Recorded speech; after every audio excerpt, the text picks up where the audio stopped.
Shalom, shalom, shalom, shalom à tous. J'espère que vous allez bien, vous vous portez bien par la grâce du Seigneur. Moi, je me porte bien aussi par la grâce du Seigneur.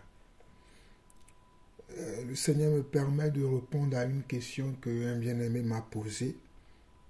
Et c'est pour cela que je fais cet audio pour pouvoir répondre à la question. Parce que la question déjà touche beaucoup de points.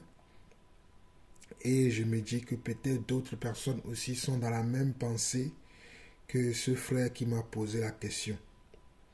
Donc nous remercions le Seigneur déjà pour sa grâce, sa bonté et surtout son amour dans nos vies, le pardon de nos péchés et surtout son esprit qui nous conduit dans toutes choses. À lui la gloire, l'honneur et la puissance pour des siècles, au nom de Jésus-Christ. Alors, il y a un bien-aimé cher frère qui m'a envoyé une question. Et la question du bien-aimé, la voici. Bonjour cher frère Jean-Paul, j'espère que tu vas bien ainsi que ta famille. Dieu soit loué car nous allons bien. Je reviens encore vers toi avec les questions bibliques suivantes. En Marc 16, verset 16, celui qui croira et qui sera baptisé sera sauvé. Est-ce que le baptême lave le péché? Celui qui croira et qui sera baptisé sera sauvé. Est-ce que le baptême lave le péché? Première question. Deuxième question. Si oui, pourquoi le Seigneur Jésus-Christ s'est-il fait baptiser lui qui n'a point péché? D'après 1 Pierre 2, 22. Si oui, pourquoi le Seigneur Jésus-Christ s'est-il fait baptiser lui qui n'a point péché? D'après 1 Pierre 2, 22. Alors, la dernière question, quelle sorte de baptême est-il question dans 1 Corinthiens 15, le verset 29? Quelle sorte de baptême en est-il en question à 1 Corinthiens 15, verset 29? Merci beaucoup. Et voici la question de notre frère. Alors, pour répondre à cette question, je vais commencer par la première question qui est dit, Marc 16, verset 16, celui qui croira et qui sera baptisé sera sauvé. Et le frère pose la question de savoir, est-ce que le baptême lave le péché? Donc, premièrement, je peux tout d'abord dire que le baptême ne lave pas le péché. On peut dire, qu'en quelque sorte, on peut dire que le baptême lave le péché, en quelque sorte, mais moi, ce que l'Écriture dit que je conseillerais de dire, au lieu de dire laver le péché, je préfère utiliser le baptême accorde le pardon des péchés. Le baptême accorde le pardon des péchés. Pourquoi je dis que le baptême accorde le pardon des péchés? Et nous pouvons voir déjà dans Actes chapitre 2, le verset 38, Actes chapitre 2, le verset 38, je crois que l'apôtre Pierre dit ceci dans Actes chapitre 2, le verset 38, qui dit ceci, qui dit repentez-vous, il dit repentez-vous. Pierre leur, on nous dit Actes chapitre 2, verset 38, Pierre leur dit repentez-vous et que chacun de vous soit baptisé au nom de Jésus-Christ à cause du pardon de vos péchés et vous recevrez le don du Saint-Esprit. Donc, le baptême nous accorde le pardon des péchés. Le baptême nous accorde le pardon des péchés.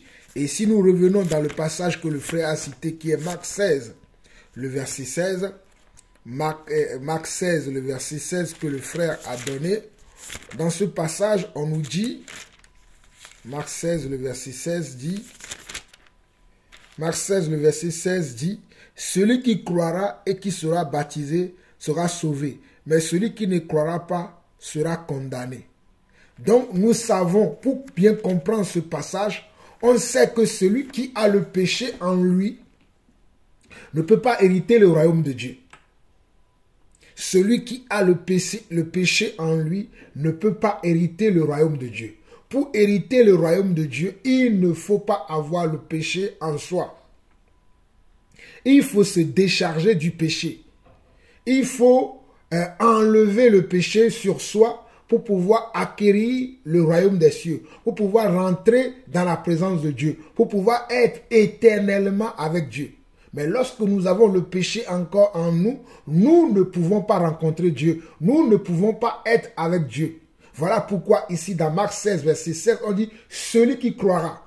Bon, donc il faut d'abord croire au message qui est donné. Il faut d'abord croire à la parole de Dieu qui est annoncée. Et c'est la parole de Dieu là qui est annoncée, à laquelle tu crois, qui te pousse à comment?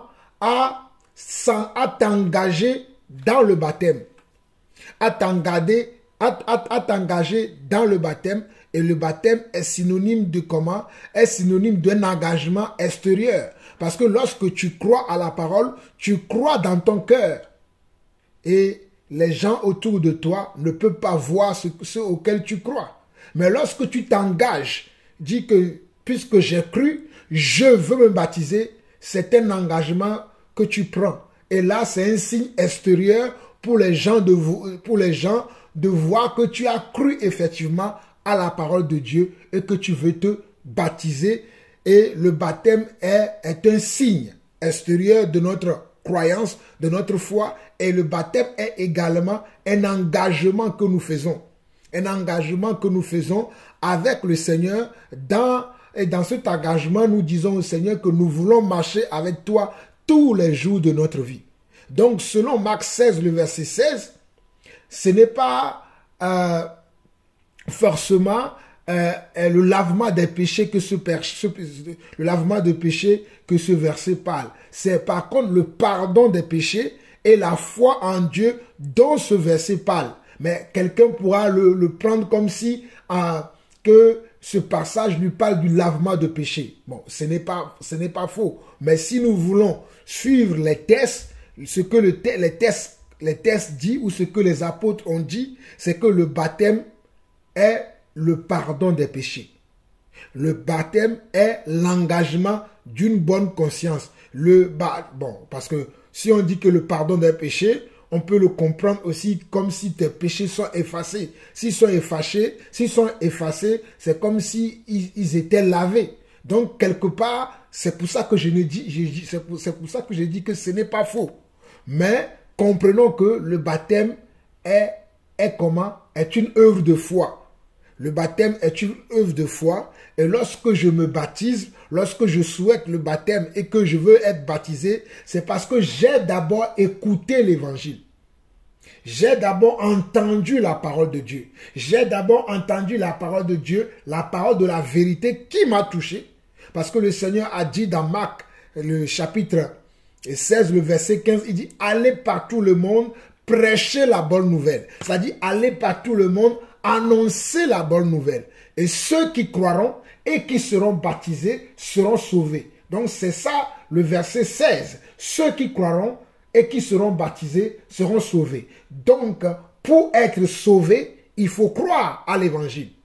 Il faut croire à la parole de Dieu. Et lorsque tu crois à la parole de Dieu, tu rentres donc dans une promesse que le Seigneur Jésus lui-même il a donné dans Jean 3, 16, dans Jean 3, le verset 16, qui dit que Dieu a tant aimé le monde qu'il a envoyé son Fils unique afin que quiconque croit en lui ne périsse point, mais qu'il ait la vie éternelle. Donc le fait de croire en Dieu nous enlève le péché qui devrait nous amener à l'enfer, qui devrait nous séparer de Dieu, qui devrait nous ôter la vie éternelle. Je répète encore cette phrase. Le fait de se baptiser, le fait d'accepter la parole de Dieu et de se baptiser nous octroie la vie éternelle en nous enlevant de l'enfer, en nous enlevant des mains du diable, en nous enlevant de la malédiction et nous ramener dans la bénédiction. Et la bénédiction, c'est ça qui est le pardon des péchés. C'est ça qui est le don de Dieu. C'est ça qui est la grâce de Dieu. Au fait, le péché que j'ai fait, qui devait m'amener à la mort, je viens d'obtenir la grâce de la part de Dieu en croyant en lui pour ne plus subir le châtiment éternel dans lequel je devrais rentrer. par ma foi, par ma croyance en Dieu et par l'engagement solennel que je fais devant les hommes, devant le ciel et la terre, devant les anges, devant le Seigneur Dieu, que aujourd'hui je décide de marcher avec lui comme son enfant. C'est très important que nous comprenions cela. Et le baptême est un engagement aussi. Donc, si nous regardons dans Galates, j'aimerais vous lire ce passage-là pour que vous puissiez comprendre que ce que je dis, je ne suis pas en train de dire n'importe quoi, mais que ce que je dis est scripturaire. Si nous regardons dans Galates 3, le verset 26 et 27, regardez, Galates 3, le verset 26 et 27 dit, « Car vous êtes tous fils de Dieu, par la foi en Jésus-Christ, vous tous qui avez été baptisés en Christ, vous avez revêtu Christ. » Je répète encore ce verset. Galates 3, le verset 26 et le verset 27 dit, « Car vous êtes tous fils de Dieu, par la foi en Jésus-Christ, vous tous qui avez été baptisés en Christ, vous avez revêtu Christ. » Donc lorsque nous acceptons le baptême de Christ, nous revêtons Christ. Nous revêtons Christ. Et le revêtement de Christ en nous, nous purifie, nous sanctifie, nous enlève le péché qui est en nous. En quelque sorte, nous lave du péché. Et nous ouvre le chemin de la bénédiction, nous ouvre le chemin de la vie éternelle. Donc voilà ce que le baptême produit en nous. Et dans 1 Pierre, allons lire dans 1 Pierre chapitre 3 également. 1 Pierre chapitre 3. 1 Pierre chapitre 3, à partir du verset 18 au verset 21. 1 Pierre chapitre 3, verset 18 au verset 21 dit ceci. « Christ aussi a souffert une fois pour les péchés, lui juste pour des injustes, afin de nous amener à Dieu. Il a été mis à mort quant à la chair et rendu vivant quant à l'esprit, dans lequel aussi il est allé prêcher aux esprits en prison, qui autrefois avaient été incrédules lorsque la patience de Dieu se prolongeait au jour de Noé, pendant la construction de l'arche dans laquelle un petit nombre de personnes, c'est-à-dire 8, furent sauvées à travers l'eau.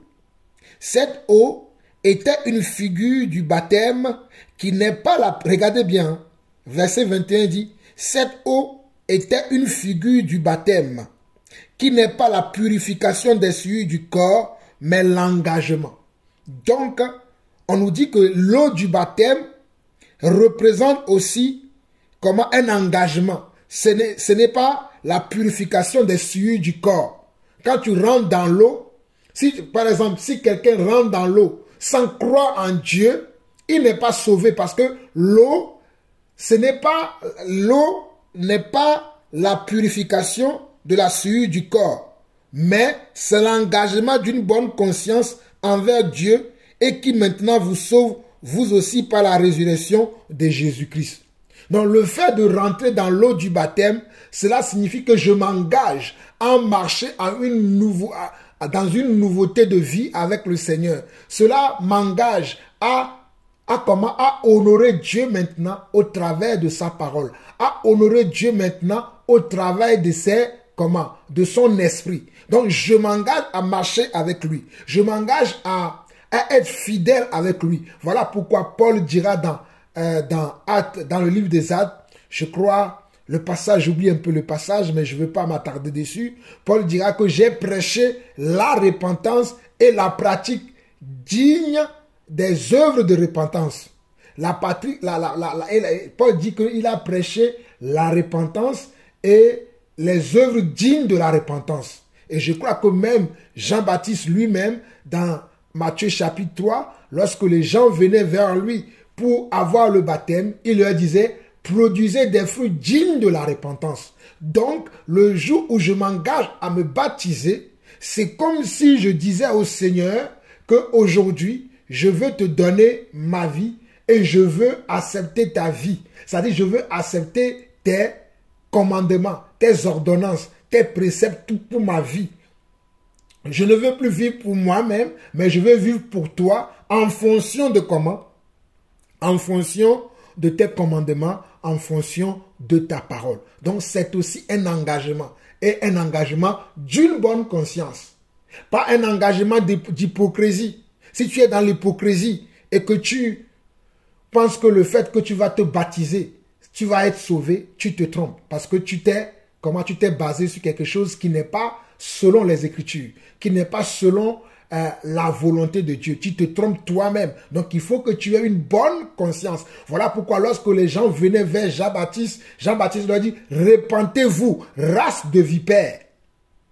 C'est-à-dire, repentez-vous, vous dit, changez de comportement, changez d'attitude, changez de façon de faire, changez de vision, changez de foi. Je crois que j'ai assez parlé du premier point dans lequel le frère demandait en Marc 16, verset 16, celui qui croira et qui sera baptisé sera sauvé. Est-ce que le baptême lave le péché? Nous venons de voir ce point. Ce point est capital, nous venons de le comprendre. Et si oui, et maintenant, le deuxième volet de la question, il dit, si oui, pourquoi le Seigneur Jésus-Christ s'est-il baptisé, lui qui n'a point de péché? Selon 1 Pierre 2, verset 22. Mais avant de vous lire 1 Pierre 2, verset 22, je peux revenir dans 1 Pierre chapitre 3, dans lequel nous étions tout à l'heure pour finir la première partie de la question que j'ai abordée. Dans 1 Pierre chapitre 3, le verset 18, on nous dit, Christ aussi a souffert une fois pour les péchés, lui, juste pour des injustes. Donc nous comprenons déjà que Christ a souffert, c'est-à-dire a été cloué à la croix. C'est-à-dire quand on dit Christ a souffert pour nous, on parle de sa mort à la croix. On parle de sa crucifixion. Christ a été crucifié pour nous les pécheurs, pour nous les injustes. Mais lui, il était juste. Il n'avait pas de péché en lui. Il n'y avait rien de péché en lui. C'est nous qui sommes des pécheurs. Lui, il n'est pas un pécheur. Alors, dans 1 Pierre, chapitre 2, le verset 22, on nous dit, lui qui n'a point commis de péché et dans la bouche duquel il ne s'est point trouvé de fraude. Donc, nous voyons par ce passage-là que notre Seigneur Jésus-Christ n'a pas commis de faute. Il n'a pas de péché. C'est celui qui a péché, qui a besoin de se repentir, qui a besoin de passer par le baptême, qui a besoin d'être baptisé, de croire à la parole de Dieu. Pour comment? Pour être sauvé. Mais lui qui n'a point péché, pourquoi se fait-il baptiser? C'est une bonne préoccupation de notre frère. C'est une préoccupation que notre frère a. Il veut comprendre pourquoi Jésus qui n'a point péché, Jésus qui est sans péché, comment se fait-il qu'il se baptise? Alors les Écritures vont répondre à cette question aussi, parce que tout est dans la parole. Déjà, le passage dans lequel on voit Jésus-Christ se faire baptiser, on le voit dans plusieurs passages, hein, mais celui qui nous donne un détail, je crois c'est Jean. C'est Jean. Mais avant d'aller dans Jean, regardez déjà dans Matthieu chapitre 3, où Jésus lui-même, il dit, au verset 11, hein, Jésus annonce déjà la personne de Jésus. Dans Matthieu 3, le verset 11, Jésus dit, « Moi, je vous baptise d'eau pour vous amener à la repentance, mais celui qui vient après moi est plus puissant que moi. Et je ne suis pas digne de porter les souliers, et je ne suis pas digne de porter ses souliers. Lui, il vous baptisera du Saint-Esprit et de feu. » Donc, Jésus annonce déjà, j'ai dit Jésus, Jean-Baptiste annonce déjà Jésus en disant que lui, il vous baptise du baptême de repentance. Mais il y a quelqu'un d'autre après lui qui va venir. Et que ce dernier, non seulement il va vous baptiser, mais il vous baptisera du Saint-Esprit et de feu. Alors dans Jean, il va répéter la même chose dans Jean, mais d'une autre manière. Jean va nous révéler quelque chose, hein, de la même manière que Jean-Baptiste a parlé dans dans Matthieu chapitre 3, là, l'apôtre Jean, dans Jean chapitre 1, l'apôtre Jean va nous révéler la personne de Jésus, ce que Jésus est également. L'apôtre Jean aussi va nous révéler cela. Dans Jean 1, c'est le verset 29, à partir du verset 29 qu'on doit lire, mais j'aimerais lire un peu plus haut pour vous donner encore une prophétie que Jean est en train de révéler ici. Dans Jean 1, le verset 15 au verset 34 dit ceci. Jean lui a rendu témoignage et s'est écrié. C'est celui dont j'ai dit, celui qui vient après moi m'a précédé, car il était avant moi. Donc ici, Jean parle de Jésus. Nous continuons. Et nous avons tous reçu de sa plénitude et grâce sur grâce. Car la foi a été donnée par Moïse, et j'ai dit la foi, la loi. Car la loi a été donnée par Moïse, la grâce et la vérité sont venues par Jésus-Christ. Vous voyez? Jean, l'apôtre Jean donne un témoignage ici concernant Jésus. Et au verset 16, il nous dit, « Et nous avons tous reçu de sa plénitude et grâce sur grâce, car la loi a été donnée par Moïse, la grâce et la vérité sont venues par Jésus-Christ. » Et il continue, « Personne n'a vu Dieu.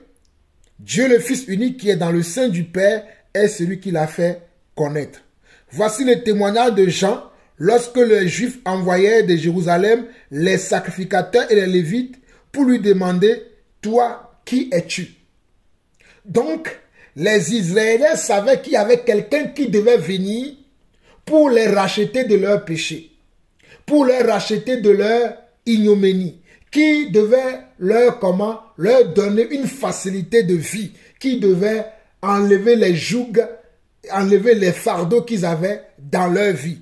Donc quand ils ont vu Jean-Baptiste prêcher la bonne nouvelle, ils pensaient que Jean-Baptiste était ce Messie, ce sauveur qui devait venir pour les soulager de leur fardeau, de leur joug. Donc ils lui posaient la question, est-ce que c'est lui, est-ce que c'est de lui que les Écritures ont parlé?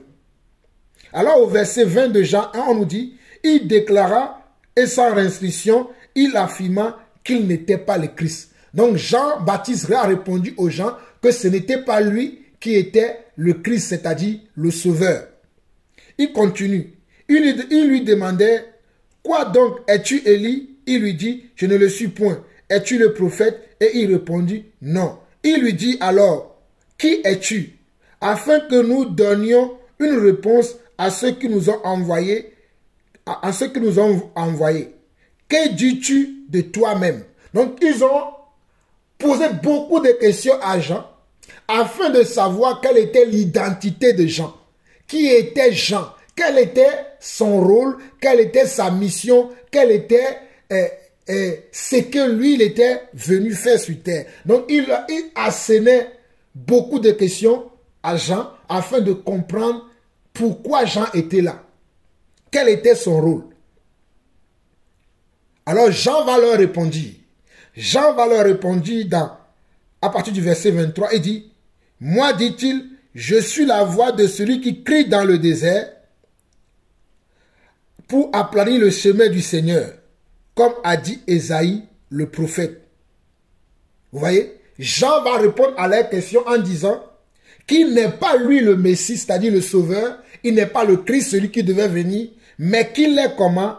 Il est son messager. Il est celui qui doit lui préparer le chemin. Il est la voix qui crie dans le désert pour aplanir le chemin du Seigneur. Parce que nous savons que Christ est également le Seigneur. Voilà pourquoi il leur dit, c'est ce que moi je suis.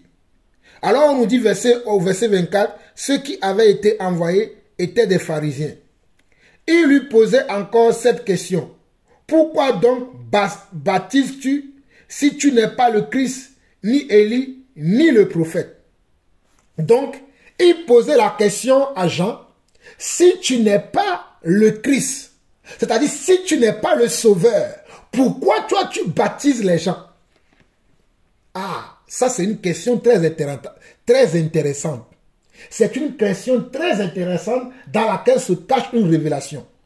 On dit à Jean, Mais si toi, tu n'es pas celui que nous savons que c'est lui qui doit nous soulager de nos péchés, c'est lui qui doit nous soulager de nos fardeaux, c'est lui qui va nous sauver, c'est lui qui va nous ouvrir les yeux, c'est lui qui va être la solution à nos problèmes. Pourquoi toi maintenant, tu baptises les gens?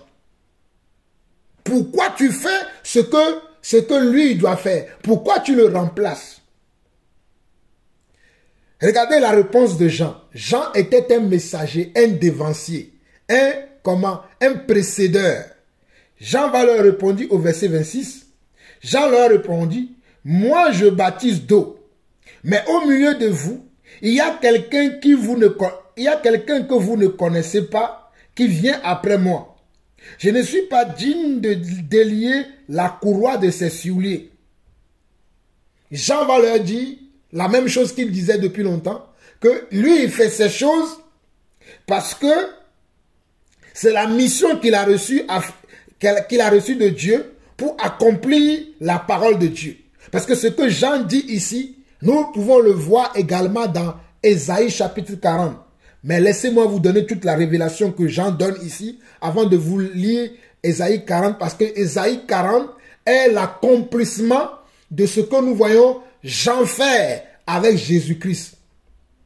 Parce que c'est vrai que cette prophétie doit être accomplie aux yeux de tous, afin que tous reconnaissent que voilà, le Messie est maintenant arrivé. Donc, au verset 27, Jean-Baptiste va leur répondre, au verset 27 de l'évangile de Jean, nous sommes toujours au verset 27, qui dit, « Je ne suis pas digne de délier la courroie de ses souliers. » Ces choses se passèrent à Béthanie, au-delà du Jourdain, où Jean baptisait. Donc, ces choses se passaient à Béthanie, où Jean baptisait, au-delà du Jourdain. Parce que Jean se trouvait à Béthanie, où il baptisait les gens, où les gens venaient vers lui, il leur baptisait. Donc, au verset 29, on nous dit, le lendemain, il vit Jésus venant à lui, et il lui dit. Donc, le lendemain, parce que la veille, les gens lui ont posé toutes ces questions. Mais le jour suivant, les gens venaient à Jean pour se baptiser. Et ce jour-là, Jésus aussi, qui était sans péché, vient à Jean Baptiste pour se baptiser. Jésus qui était sans péché, qui n'a pas besoin de baptême, vient à Jean-Baptiste pour se baptiser. Alors, Jean-Baptiste va dire ceci. Voici l'agneau de Dieu qui ôte le péché du monde. C'est celui dont j'ai dit, après moi, vient un homme qui m'a précédé, car il était avant moi. Je ne le connaissais pas, mais afin qu'il soit manifesté à Israël que je suis venu baptiser d'eau. C'est Jean-Baptiste qui répond à cette question que le frère m'a posée. Si oui, pourquoi le Seigneur Jésus-Christ s'est-il fait baptiser, lui qui n'a point de péché? Jésus n'a point de péché. Pourquoi il se baptise? Jean-Baptiste nous le révèle ici en disant, pour que lui il soit manifeste, pour que les gens sachent que c'est lui qui doit suivre, pour que les gens soient au courant que c'est lui le Messie, il faut qu'il passe par là, comme s'il avait besoin, alors qu'il n'en avait pas besoin, parce que Dieu va parler au travers de ce geste-là. Dieu va montrer quelque chose aux nations tout entières, au peuple d'Israël, que c'est lui le Messie. Voilà pourquoi Jean-Baptiste va dire ici, au verset 30 de Jean, chapitre 1, Jean-Baptiste va dire, c'est celui dont j'ai dit, après moi vient un homme qui m'a précédé, car il était avant moi. Je ne le connaissais pas, mais c'est afin qu'il soit manifesté à Israël que je suis venu baptiser, d'eau. Jean rendit ce témoignage, j'ai vu l'Esprit descendre du ciel comme une colombe et s'arrêter sur lui.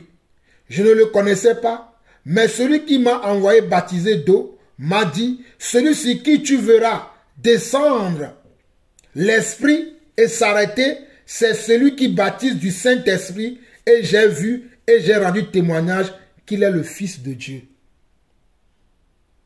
Jean a été envoyé comme un messager, afin de montrer au peuple juif que le Messie est arrivé, Donc Jean le dit ici, au verset 34 et 35, il dit, je ne le connaissais pas, mais celui qui m'a envoyé, baptisé d'eau, m'a dit, celui-ci qui tu verras l'Esprit descendre et s'arrêter, c'est celui qui baptise du Saint-Esprit.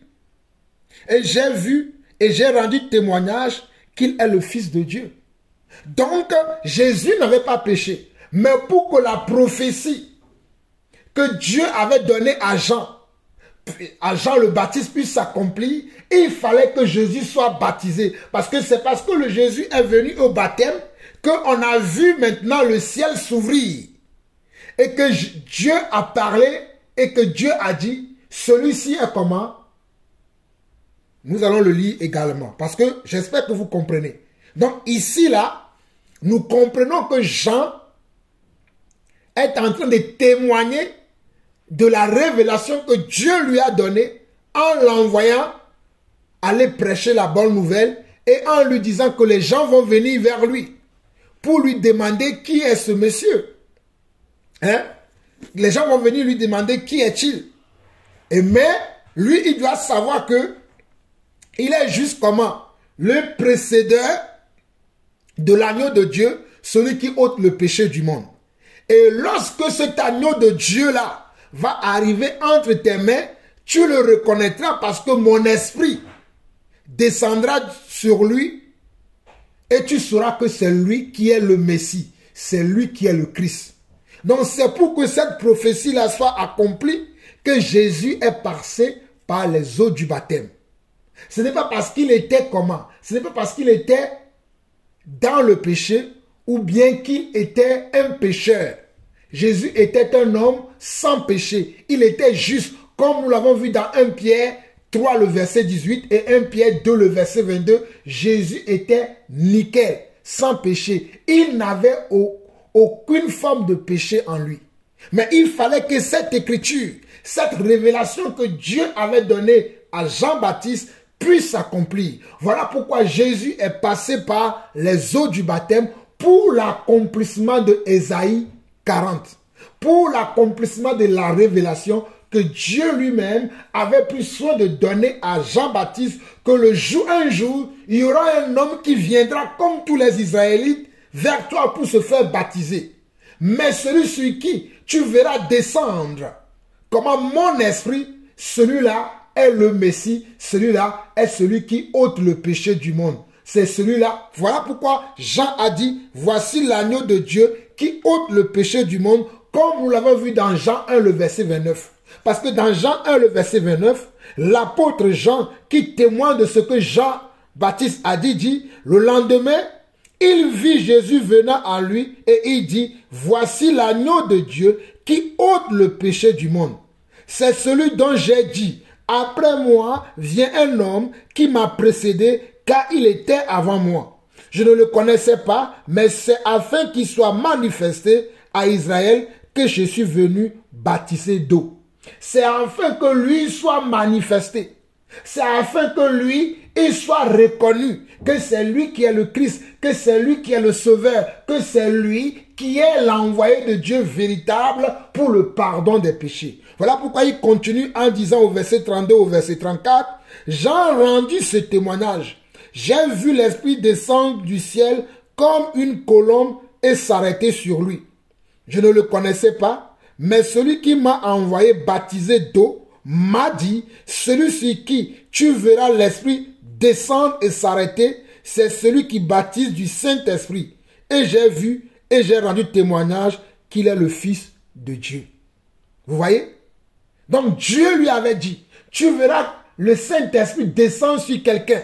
Quelqu'un viendra comme tous les Israélites vers toi pour se faire baptiser. Mais il y aura une distinction. Il y aura quelque chose qui va le différencier de tous les autres. Et ce jour-là, tu sauras que c'est de lui que je t'ai parlé. Tu sauras que c'est lui qui est l'agneau de Dieu qui ôte le péché du monde. Voilà pourquoi Jean a permis, c'est-à-dire Jean-Baptiste a permis que Jésus-Christ puisse venir à lui afin qu'il le baptise alors que Jésus-Christ n'avait pas besoin de baptême. Jésus-Christ n'avait pas besoin de baptême. Luc le dit également. Luc aussi témoigne également dans Luc chapitre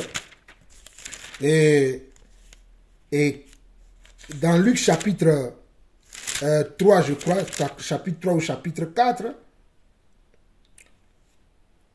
Ouais, dans Luc chapitre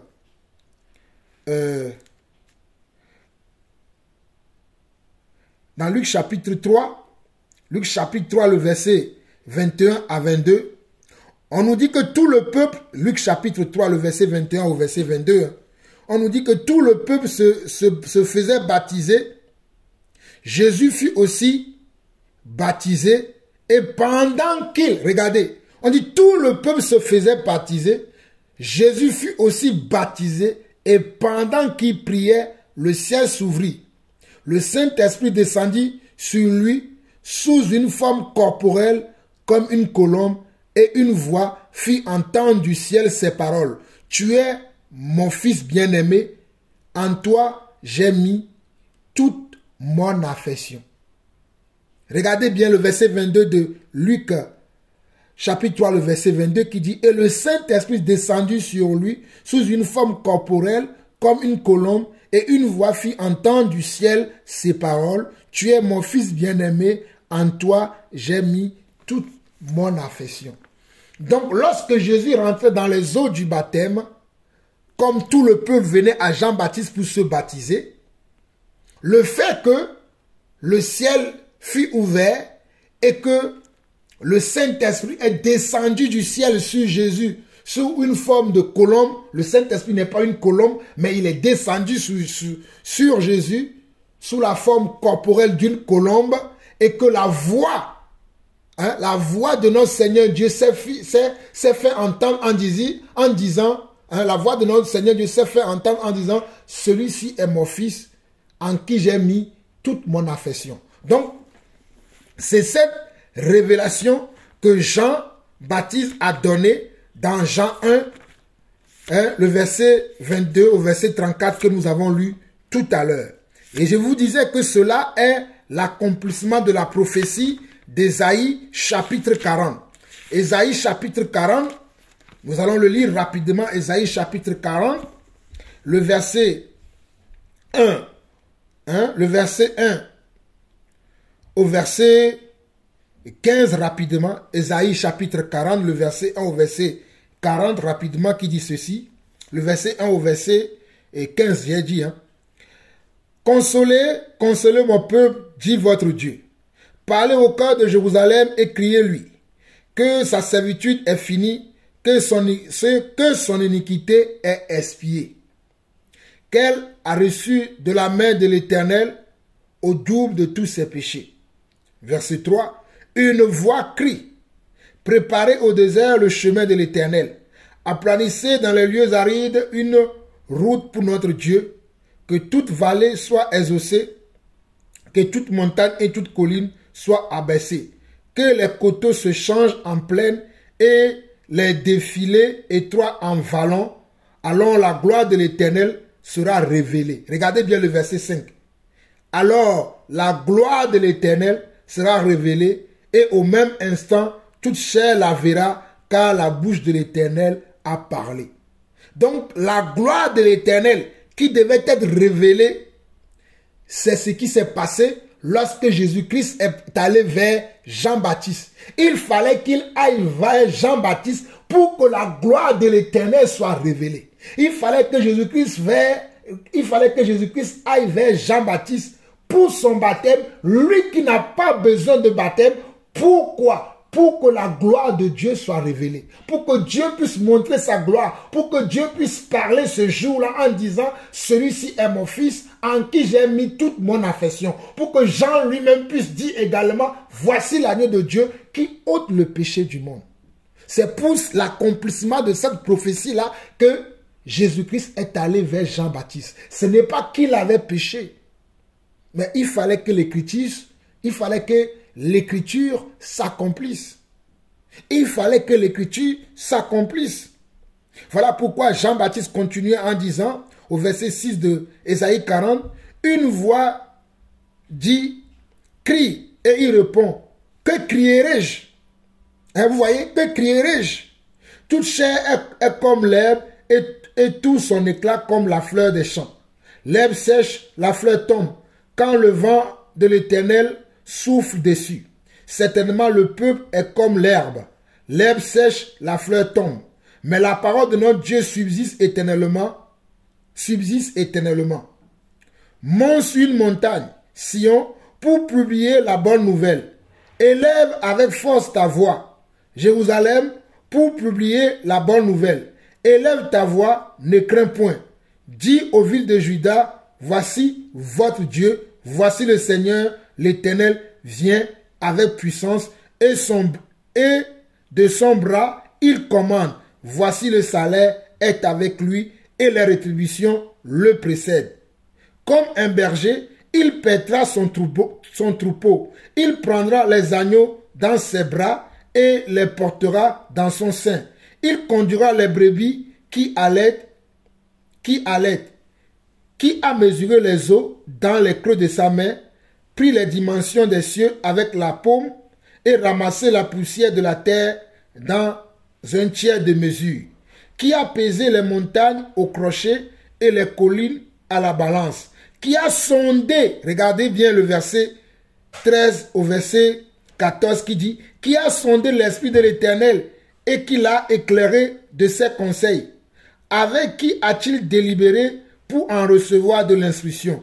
Qui lui a appris le sentier de la justice, qui lui a enseigné la sagesse et fait connaître le chemin de l'intelligence.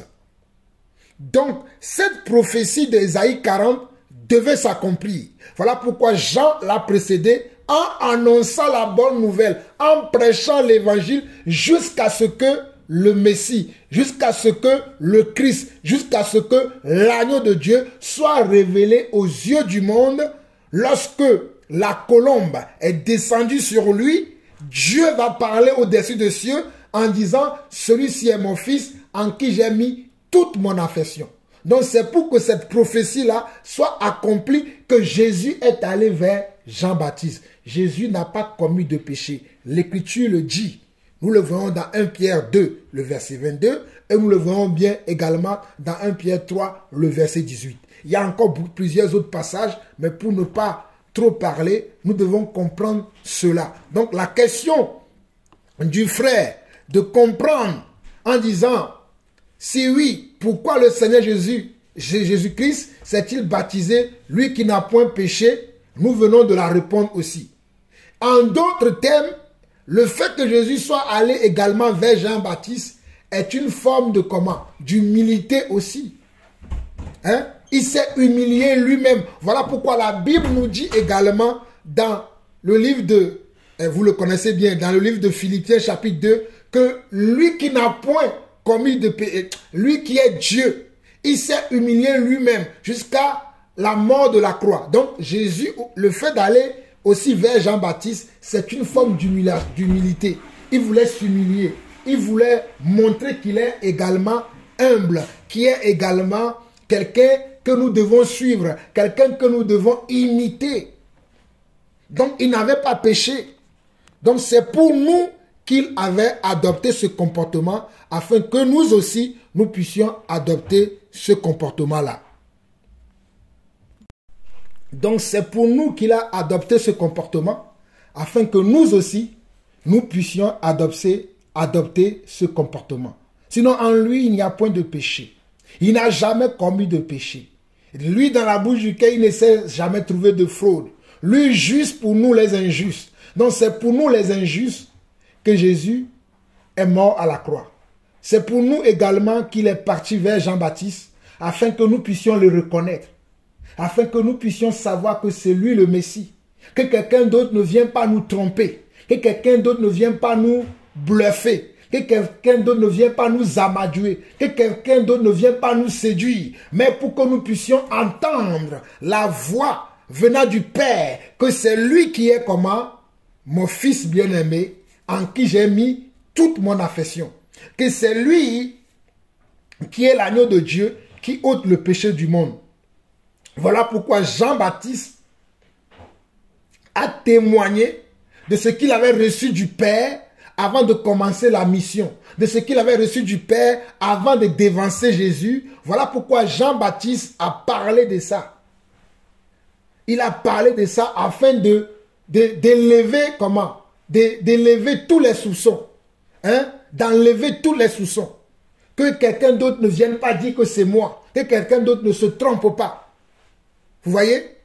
Mais que tout le peuple puisse savoir que la personne dont les prophètes ont parlé, que quelqu'un viendra vous décharger de vos fardeaux. Quelqu'un viendra vous sauver. Quelqu'un viendra vous laver de vos péchés. Quelqu'un viendra vous sortir de la malédiction pour vous amener à la bénédiction.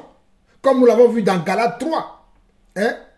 Que nous avons revêtu Christ. Nous tous qui avons cru en Christ, nous l'avons revêtu.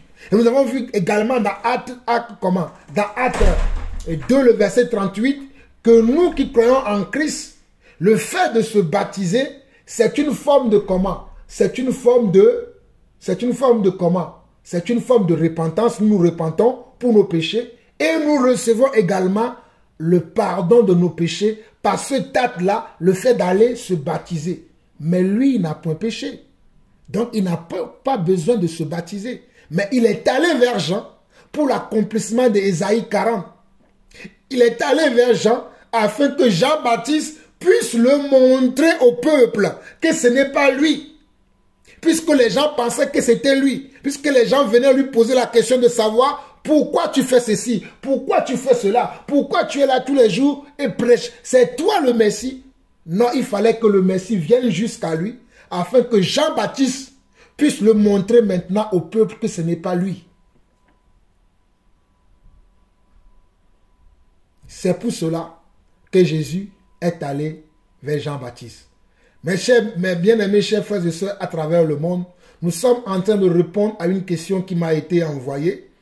La question de notre frère qui m'a envoyé la question qui dit « Je reviens vers toi avec les questions bibliques.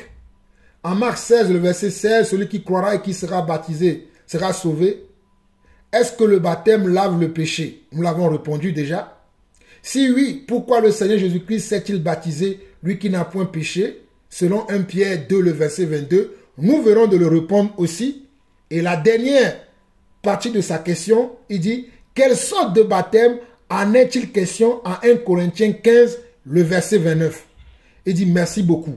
1 Corinthiens 15, le verset 29, nous allons aller aussi répondre maintenant à cette question aussi pour finir en beauté, selon que le Seigneur nous a fait grâce. 1 Corinthiens 15, le verset 29 dit ceci. Autrement, que feraient ceux qui se font baptiser pour les morts si les morts ne ressuscitent absolument pas? Pourquoi se font-ils baptiser pour eux? Et nous, pourquoi sommes-nous à toute heure en péril? Chaque jour, je suis exposé à la mort. Je l'atteste, frère, par la gloire dont vous êtes pour moi le sujet en Jésus-Christ, notre Seigneur. Si c'est dans des vues humaines que j'ai combattu contre les bêtes à Éphèse, quel avantage m'en revient-il si les morts ne ressuscitent pas? Mangeons et buvons, car demain nous mourrons. Alors mon frère, le passage que tu m'as envoyé, ce passage-là parle plutôt de la résurrection. Ce passage ne parle pas vraiment du baptême, ne parle pas vraiment du baptême, mais il parle de la résurrection des morts. Il parle de la résurrection des enfants de Dieu, ou bien il parle de la résurrection des morts. Parce que l'apôtre Paul donne ce passage-là, ou bien montre ce passage-là, ou donne cet exemple ici, pour attirer l'attention de ceux qui croient qu'il n'y aura pas de résurrection pour nous qui sommes dans le Seigneur, ou bien qu'il n'y a pas de résurrection de mort. Il y a la résurrection des morts. Nous qui sommes morts en Christ, nous ressusciterons un jour, comme l'Écriture le dit. Donc l'apôtre Paul était en train de révéler et aux Corinthiens parce qu'ils lui ont posé cette question et il a vu qu'il y avait certaines personnes qui se faisaient baptiser ou bien pour leur mort, alors que ces personnes-là le font parce qu'ils croient à la résurrection. Parce que ces personnes-là croient à la résurrection. Donc ici, il est question de la résurrection. Pour mieux comprendre, je vais lire à partir du verset 20. À partir du verset 20 dans 1 Corinthiens 15, afin de vous expliquer pourquoi l'apôtre Paul ici fait mention du baptême ici. Il parlait de quoi? Qu'est-ce qu'il voulait montrer aux Corinthiens? Il dit ici, mais maintenant, Christ est ressuscité des morts. Il est les prémices de ceux qui sont morts. Car puisque la mort est venue par un homme, c'est aussi par un homme qu'est venue la résurrection des morts. Et comme tous meurent en Adam, de même aussi excusez-moi pour la mauvaise lecture. Et comme tous meurent en Adam, de même aussi tous vivront ou revivront plutôt en Christ. Mais chacun en son rang, Christ comme prémisse, puis ceux qui appartiennent à Christ lors de son avènement. Vous voyez bien?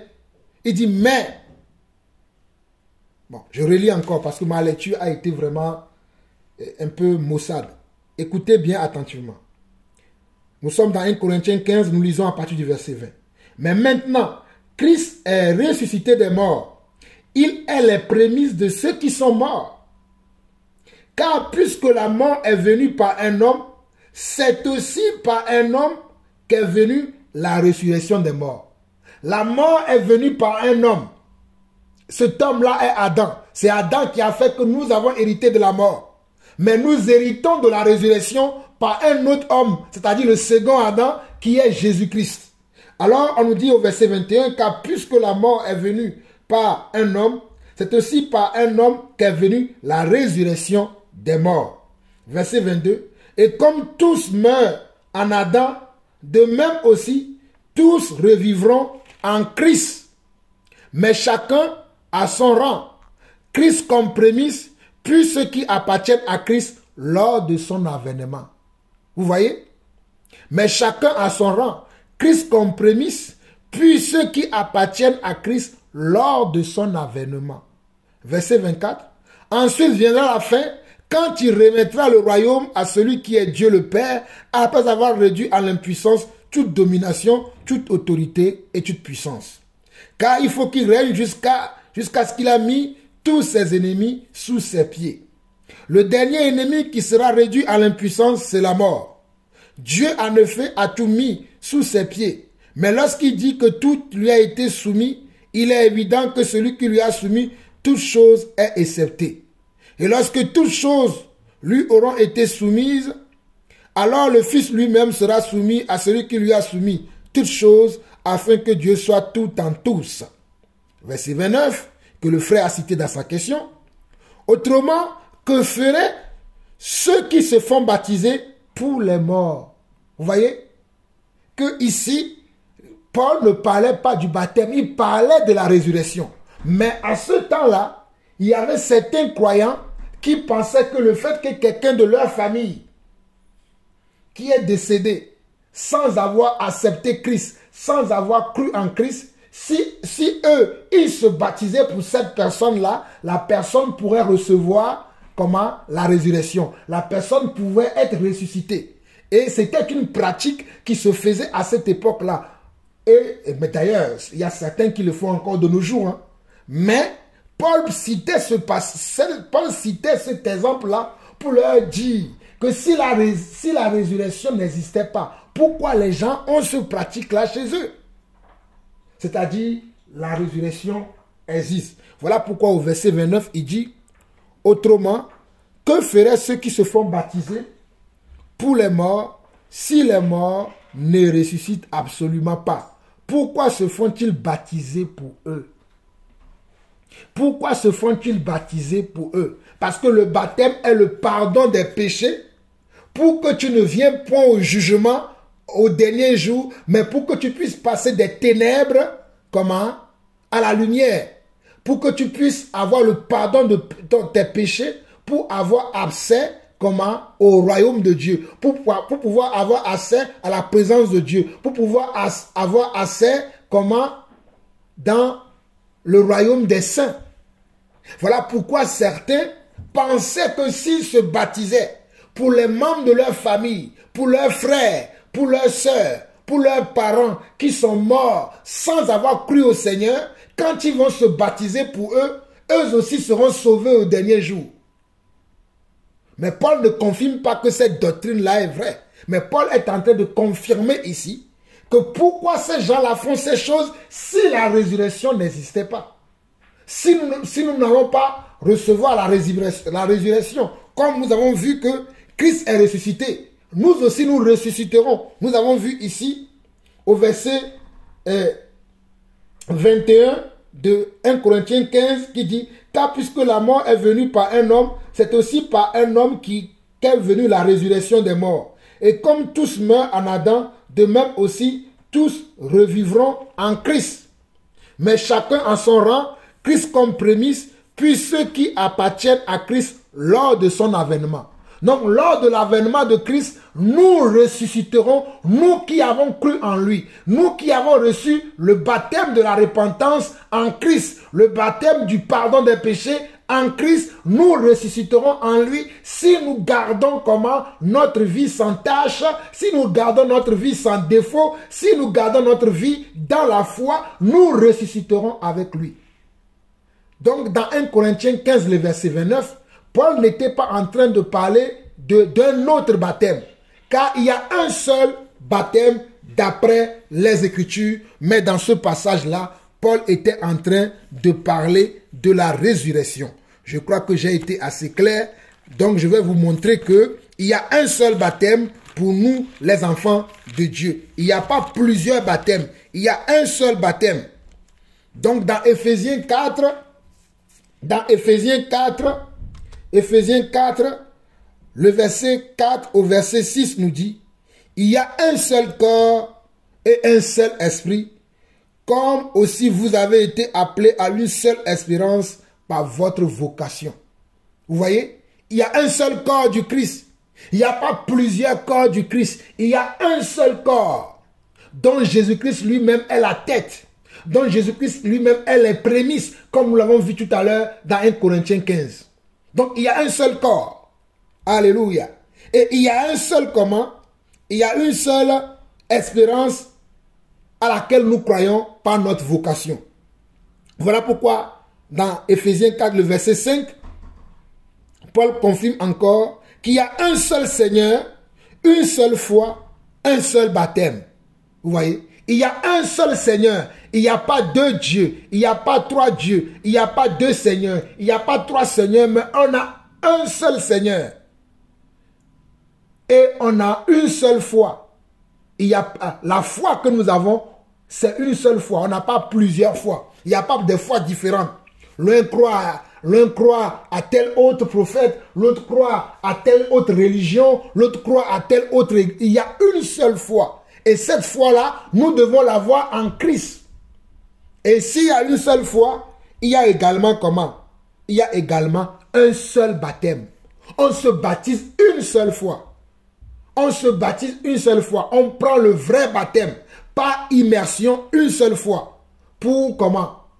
Pour un engagement d'une bonne conscience. Pour comment? Pour un signe extérieur de notre foi. Hein? Pour un signe extérieur de notre foi que nous avons cru au Seigneur et que nous voulons nous engager à marcher avec lui toute notre vie. Donc, il y a aussi également un seul baptême. Il n'y a pas plusieurs baptêmes. Que personne ne vous trompe. Il n'y a pas plusieurs baptêmes. Et il n'y a pas de baptême pour les morts. On ne baptise pas un mort. C'est vrai qu'il y a des gens qui croient qu'en faisant cela, Dieu va ressusciter les membres de leur famille qui n'ont pas cru. Mais ce n'est pas parce que les gens ont une pratique que cette pratique-là est comment? Est vraie, est fondée, que cette pratique-là est selon la doctrine que Christ a donnée à ses apôtres qui nous ont prêché l'évangile. Non, on ne se baptise pas un mort.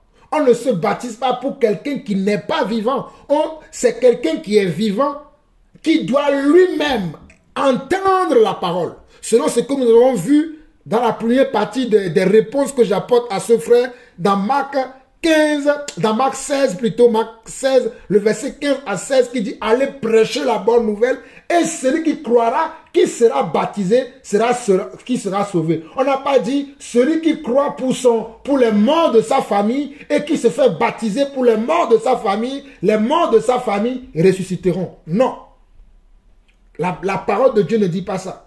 Si quelqu'un se fait baptiser pour les morts de sa famille, croyant que par ce geste-là, par cette croyance-là que lui, il pourra sauver les membres de sa famille, il ne peut pas. Car Dieu a tant aimé le monde qu'il a envoyé son Fils unique afin que quiconque croit en lui.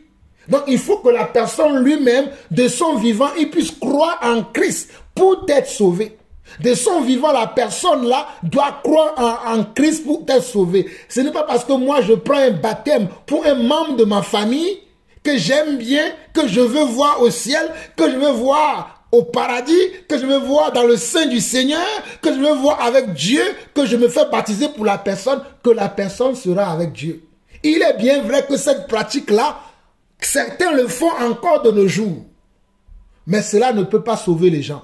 Ce qui peut sauver quelqu'un, c'est que la personne lui-même, de son vivant, il croit au Seigneur, il croit à la parole de Dieu et il accepte le Seigneur Dieu comme son Seigneur et comme comment? Et comme son sauveur. Il décide de marcher avec lui. Il accepte la main tendue du Seigneur, comme nous l'avons vu dans Actes 2, verset 38 qui dit « Répentez-vous et que chacun de vous soit baptisé au nom de Jésus pour le pardon de vos péchés. » C'est que chacun d'entre nous, ce n'est pas que quelqu'un doit prendre le baptême pour quelqu'un d'autre. On ne se fait pas baptiser pour quelqu'un d'autre. C'est toi-même individuellement, tu dois prendre ta propre baptême. Tu ne peux pas te baptiser pour quelqu'un d'autre. Le baptême est individuel. C'est un acte individuel. Ce n'est pas une acte collective. Comme la foi est individuelle, le baptême aussi est individuel. Ce n'est pas collectif. Il faudrait que ce point-là soit aussi bien compris pour tout le monde. La foi est personnelle, le baptême aussi est personnel. Je ne peux pas me faire baptiser par un membre de ma famille pour que moi je sois sauvé. Je ne peux pas me faire baptiser pour mes enfants, pour mes petits-enfants, pour mes arrière-petits-enfants, pour mon oncle, pour ma tante, pour mes amis, pour mes frères. Non, mes frères aussi doivent faire la démarche de croire au Seigneur et se baptiser eux-mêmes. C'est ça le plan de salut. Car, selon Actes chapitre 4, nous le savons également qu'il y a un seul nom qui a été donné par lequel nous devons être sauvés. C'est le nom, Actes 4, verset 32, je crois, je vais lire ça également pour vous. Donc, nous savons, avant de lire Actes 4, je vais relire encore Ephésiens 4, qui corrige bien ce que j'ai dit, qui complète bien ce que j'ai dit, qui corrige bien la pensée de certaines personnes.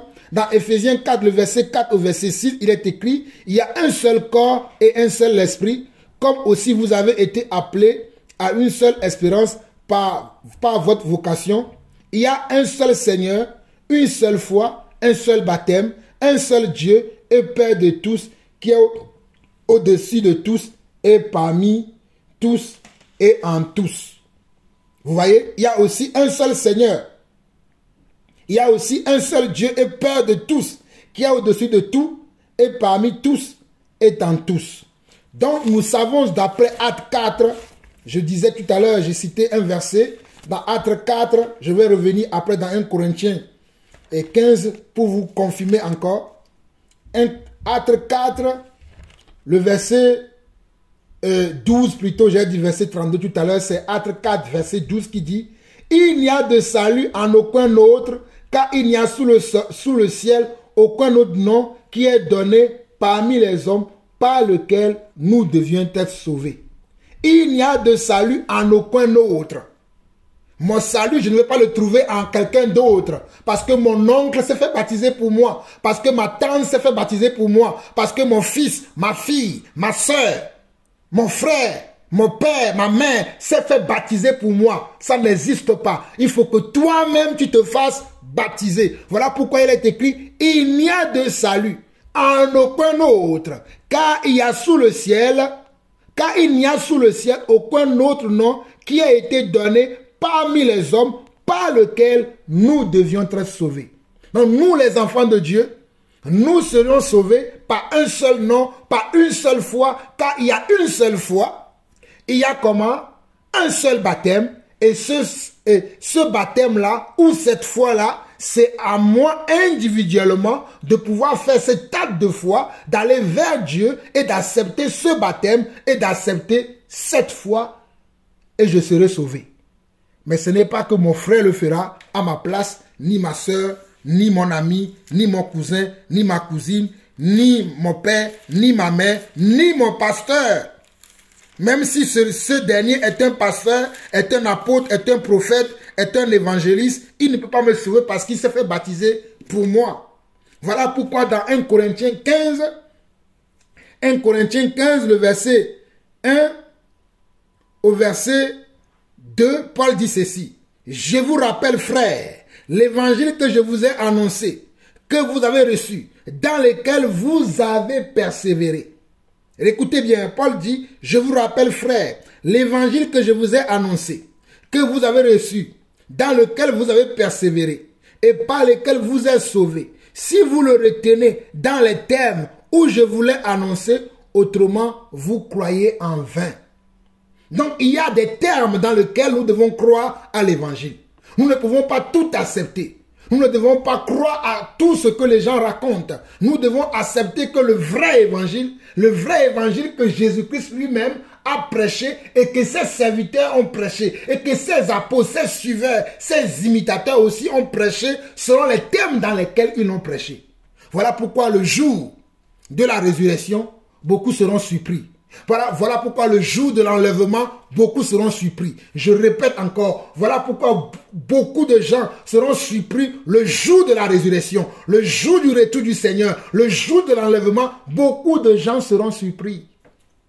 Même des pasteurs seront surpris, des apôtres seront surpris, des prophètes seront surpris, des évangélistes seront surpris, des chantres, des serviteurs, des servantes de Dieu seront surpris. Des religieux et des religieuses seront surpris.